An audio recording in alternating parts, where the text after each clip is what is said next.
నమస్తే అందరికీ. ఈ మధ్య కాలంలో ఒక సంఘటన జరిగింది. నేను ఒక పల్లెలో ఉంటాను. నైటు మనకు తెలిసిన ఒక వ్యక్తికి హార్ట్ అటాక్ రావడంతో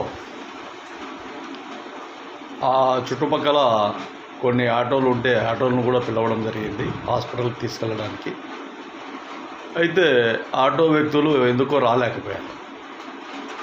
రాలేకపోతే నేను బైక్ నడుపుతూ ఆ హార్ట్ పేషెంట్ను మధ్యలో కూర్చోబెట్టుకొని మా పెద్ద అబ్బాయి వెనకాల పట్టుకొని హాస్పిటల్కు 35 కిలోమీటర్ల దూరంలో ఉన్న హాస్పిటల్కు వెళ్ళి ఆ అర్ధరాత్రి పూట ఆయనకు మొత్తం టెస్టులు చేయించి మళ్ళీ ఒక హాస్పిటల్కి వెళ్ళి ఆ హాస్పిటల్లో 43,000 రూపాయలు ఒక ఇంజెక్షను ఆ ఖరీదు ఆయనకు వేపించి మినిమం ఆయనకు తెల్లవారిన తర్వాత డాక్టర్ల సలహా మేరకు నెల్లూరు అపోలో హాస్పిటల్కు పంపించి అక్కడ ట్రీట్మెంట్ జరపడం, అక్కడ ట్రీట్మెంట్ వల్ల ఆయనకు స్టెంట్ వేయడం కూడా జరిగింది.